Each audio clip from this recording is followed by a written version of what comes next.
Welcome back to Shivani's kitchen. আশা করি তোমরা সবাই ভালো আছো, সুস্থ আছো। তো আজ আমি বানাতে চলেছি দই কাতলা।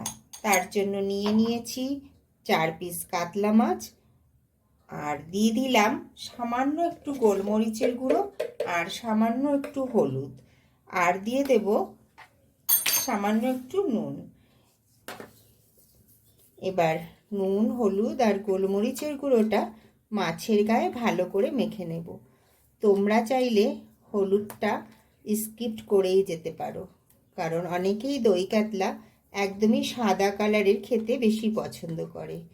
ভালো করে মাখিয়ে নিয়েছি। এবার দই কাতলার বাদ বাকি উপকরণগুলো রেডি করে দুটো মশলা রেডি করে নেব।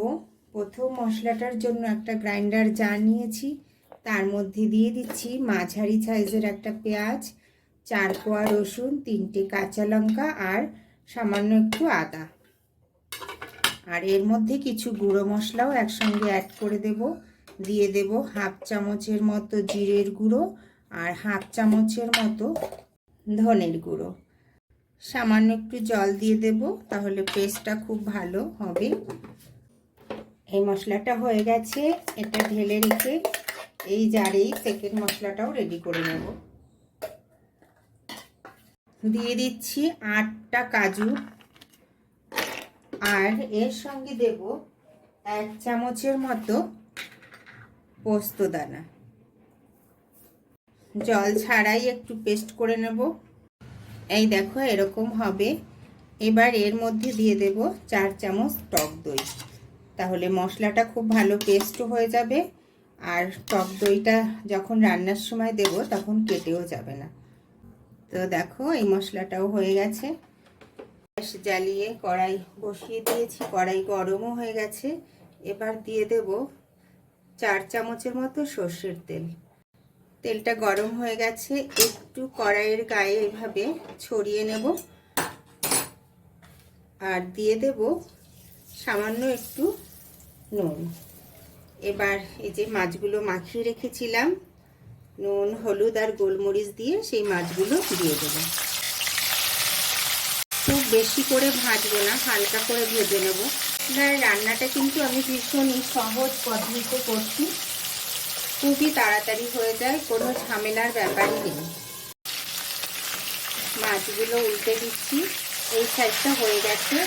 এরকমই হালকা করে ভেজে নেব, খুব ডিপ করে ভাজলে মাছগুলো শক্ত হয়ে যাবে, খেতে ভালো লাগবে না।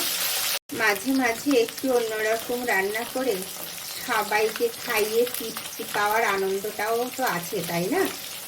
তো মাছগুলো হালকা ভাজা হয়ে গেছে, এবার তুলে নেব।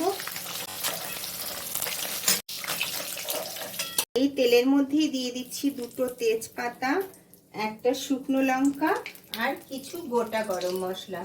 গোটা গরম মশলার মধ্যে রয়েছে দারচিনি, এলাচ আর লবঙ্গ। আর দিয়ে দেব সামান্য একটু সাদা জিরে।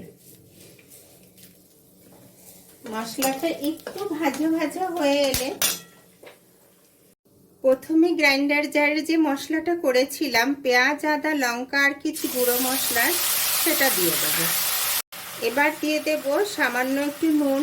নুনটা কিন্তু বুঝেই দিতে হবে, কেননা মাছ মাখানোর সময় দিয়েছি, তারপরে তেলের উপরেও কিছুটা নুন দিয়েছিলাম।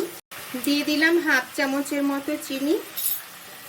আবার একটু ভালো করে মিশিয়ে কষিয়ে নেব।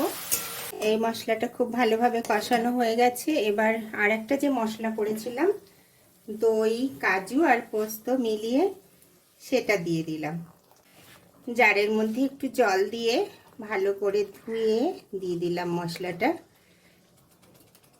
এবার একটু কষিয়ে নেব। প্রায় কষানো হয়ে গেছে। এই স্টেজে কিন্তু নুনটা একটু চেক করে নিতে হবে। দই কাতলা কিন্তু খেতে অসাধারণ হয়। পোলাও, ফ্রাইড রাইস, এমনি প্লেন রাইসের সঙ্গেও ভীষণ ভালো লাগে খেতে। মশলাটা কষানো হয়ে গেছে, কি অসাধারণ কালার এসছে। এবার ভেজে রাখা কাতলা মাছগুলো দিয়ে দিলাম। খুব বেশি গ্রেভি করব না, মানে ঝোল ঝোল করব না, একটু মাখা মাখা হবে, তাহলেই খেতে বেশি ভালো হয়। সামান্য একটু জল দিয়ে দিচ্ছি। মাছগুলো যে প্লেটে রেখেছিলাম সেই প্লেটে করেই ঢেকে দেব। ঢেকে দিয়ে 5 মিনিটের মতো রান্না হতে দেব।